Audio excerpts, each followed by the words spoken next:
The War of the Camps was a subconflict within the 1984 to 1990 phase of the Lebanese Civil War, in which the Palestinian refugee camps in Beirut were besieged by the Shi'ite Amal militia, sometimes described as being Muslim versus Christian. The Lebanese Civil War was actually a multifaceted conflict in which there was nearly as much inter-factional violence between members of the same religion as there was violence between Muslims and Christians. In that respect, the conflict can be compared to the one between the Lebanese Forces, a primarily Christian Maronite militia led by Samir Geagea, and Michel, Aoun's Christian-controlled faction of the Lebanese Armed Forces. Background: in the wake of the creation of the State of Israel in the 1948 Arab-Israeli War, hundreds of thousands of Palestinians became refugees in South Lebanon. A few Palestinians with skills and capital were allowed to reside in cities and live dignified lives. The majority, however, were destitute peasants who could only offer their unskilled workforce to the Lebanese economy, were kept in squalid refugee camps near the main cities.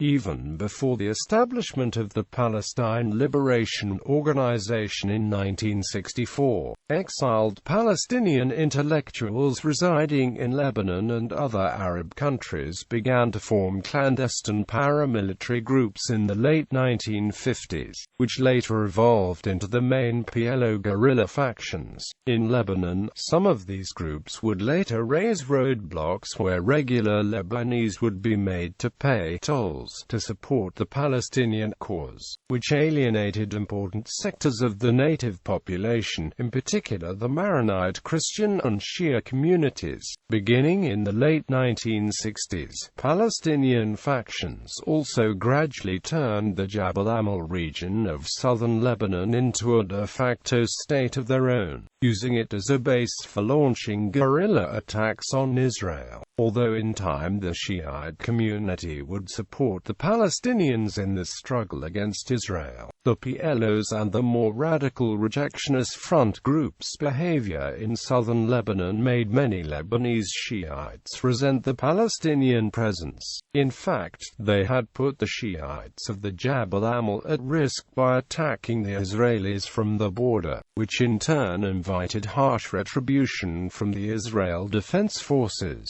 In 1978, the IDF had invaded southern Lebanon in response to the guerrilla attacks made by the PLO from South Lebanon. Israel's second invasion of Lebanon in June 1982 succeeded in driving thousands of Palestinian fighters under the command of PLO chairman Yasser Arafat out of southern Lebanon and West Beirut. Under international auspices, Arafat and its PLO forces were evacuated to northern Lebanon and resettled in the port city of Tripoli. By this time, however, Syrian President Hafez al-Assad proceeded to expel Chairman Arafat and the Palestinian factions allied to him out from Lebanon. Israel's second invasion was extremely devastating, and resulted in a 20-year-long occupation of Lebanon, particularly of the south. Tens of thousands of Lebanese civilians were killed, and another consequence of this occupation was the formation of Hezbollah. Assad himself sought to control the PLO and Lebanon. His anxieties were caused by a worry that Palestinian guerrilla activities would invite another Israeli invasion, and that his minority Alawi regime would be endangered by the Sunni Palestinians.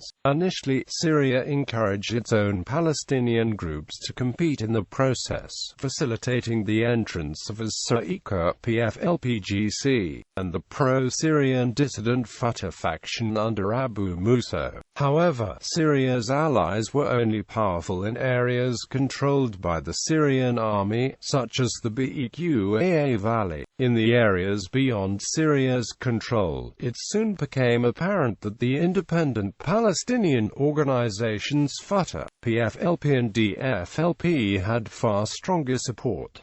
Thus, Assad recruited Colonel Said al-Muraga to drive Arafat out of Lebanon. Musa, an ex-member of Fatah, used Arafat's public willingness to negotiate with Israel as a pretext for war. In November 1983, Col. Musa's Fatah al-Intifada or Fatah Uprising faction fought the Arafatist Fatah for a month at Tripoli, until Arafat once again was on his way to Tunisia by December. Unfortunately for Assad, Arafat's Fatah forces crept back into Lebanon over the next 2 years, ensconcing themselves in the many refugee camps in Beirut and the south. As more Palestinians regrouped in the south, Assad's anxiety grew, as he didn't want to give Israel the pretext for another invasion. This time, Assad recruited the more powerful Shia Muslim Amal movement militia headed by Nabi Berri to dislodge Arafat's loyalists. The benefit for Assad of this alliance was more complete control of Lebanon through his local Lebanese allies.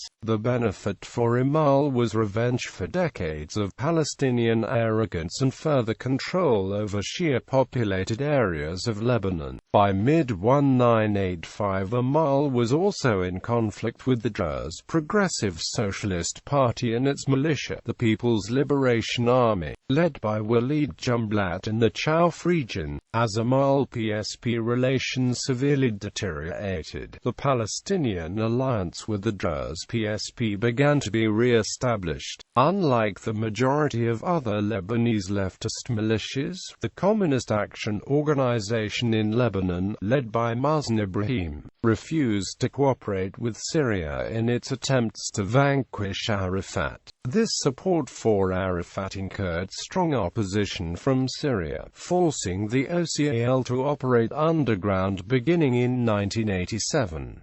The War of the Camps. After the multinational force withdrew from Beirut in February 1984, Amal took control of West Beirut, establishing a number of outposts and checkpoints around the camps. On April 15, 1985, an alliance gathering Amal, PSP and the Lebanese Communist Party militia, the Popular Guard, attacked the Al-Murabitan, the main Lebanese Sunni Nasrite militia and the closest ally of the PLO in Lebanon. The Al-Murabitan was vanquished after a week of street fighting and the leader, Ibrahim Kouleilat, sent into exile. On May 19, 1985, heavy fighting erupted between Amal movement and Palestinian camp militias for the control of Sabra and Shatila and Burj el-Ba'ina camps in Beirut. Amal was supported by the predominantly Shia 6th Brigade of the Lebanese Army commanded by General Abd al-Halim Khanj and by the 87th Infantry Battalion from the predominantly Christian 8th Brigade loyal to General Michel Aoun stationed in East Beirut. Virtually all the houses in the camps were reduced to rubble. In terms of sheer numbers, the Shiites outnumbered the Palestinians 5-1.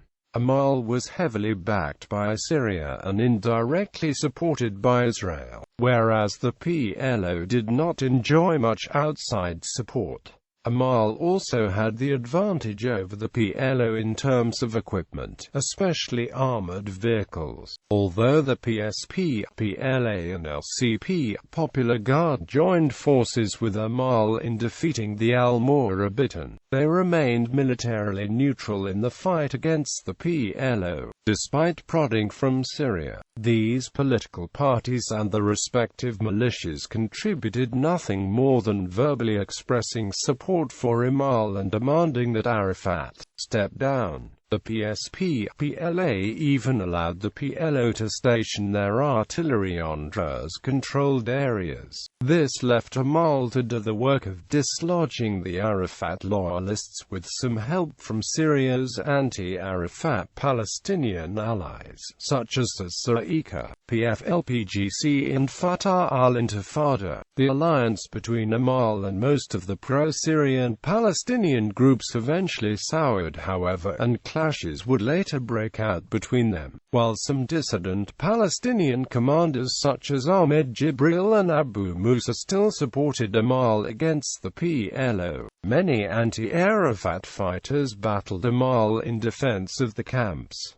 On May 30, 1985, much of Sabra fell to its attackers, amid Arab and Soviet political pressure on Syria and an emergency meeting of Arab League foreign ministers scheduled to discuss the issue on June 8. Amal declared a unilateral ceasefire the next day. Despite this, lower-scale fighting continued. In Shatila, the Palestinians only retained the part of the camp centered around the mosque. Burj al-Ba'ina remained under siege as Amal prevented supplies from entering or its population from leaving. The death toll remains uncertain, but is likely to have been high. International pressures led to a ceasefire being signed between Amal and the Palestinian National Salvation Front on June 17 in Damascus. Sporadic clashes erupted again in September 1985 and for a week after March 29,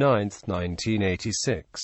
In Sidon, Amal issued a stern warning to Palestinian factions who tried to reorganize in southern Lebanon. The situation remained tense and fighting occurred again in September 1985 and March 1986. Exactly 1 year after the first battle, on May 19, 1986, heavy fighting erupted again. Bolstered by newly received heavy weaponry, Amal tightened its siege on the camps. Many ceasefires were announced, but most of them did not last more than a few days. Meanwhile, throughout West Beirut, Amal continued to suppress the remaining predominantly Sunni, pro-Palestinian militias such as the small 6th of February movement in June 1986.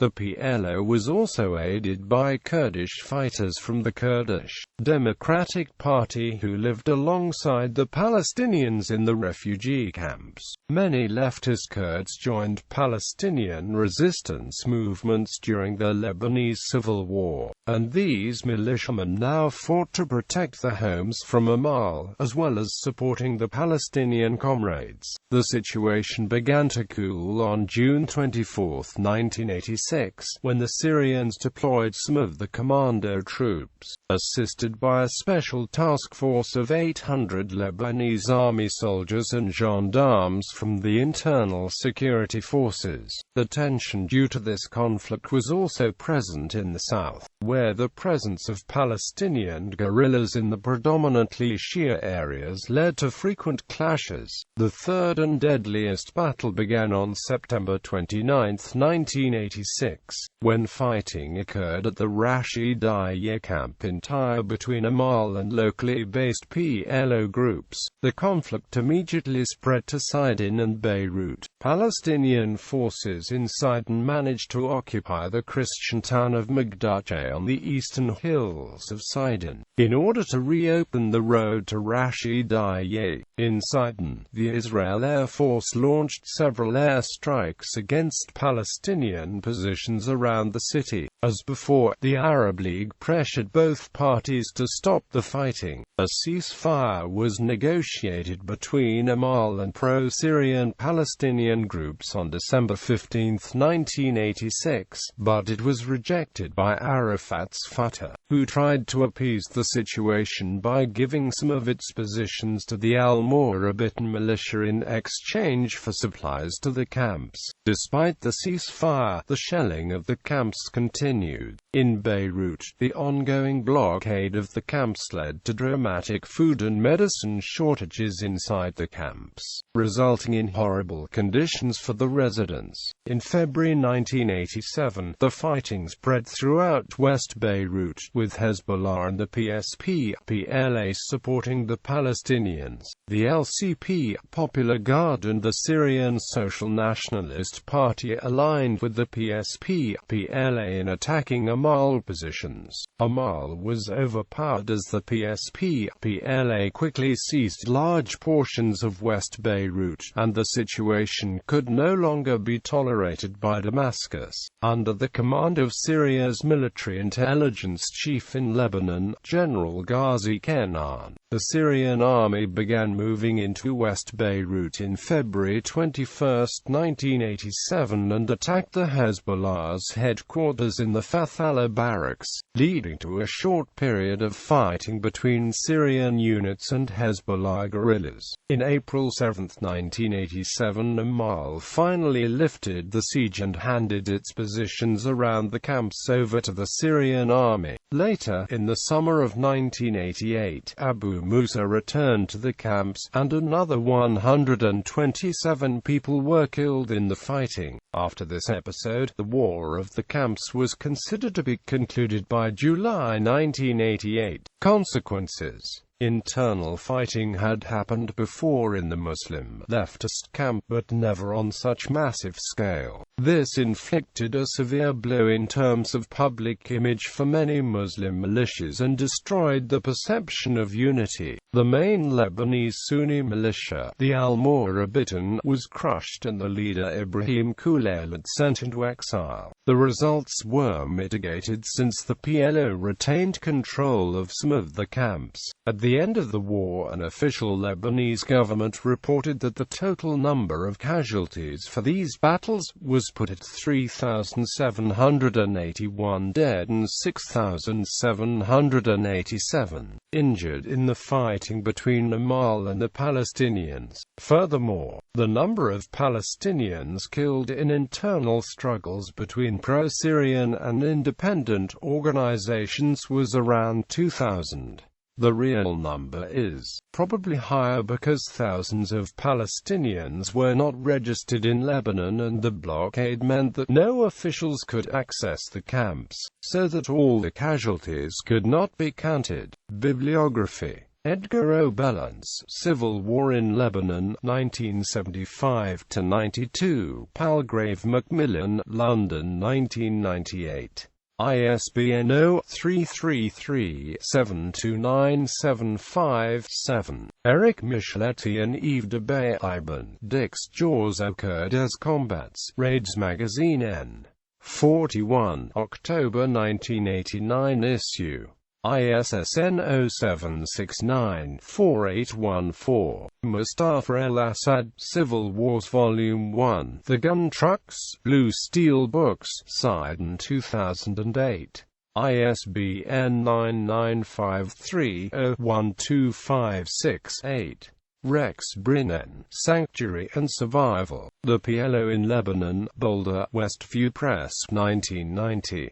Joe Stork, The War of the Camps, The War of the Hostages. MERIP Report No. 133, pp. 3–7 and 22. Robert Fisk, Pity the Nation, Lebanon at War, London, Oxford University Press. ISBN 0-19280130-9. The War of the Camps, Journal of Palestine Studies, Volume 16, Number 1, pp. 191–194.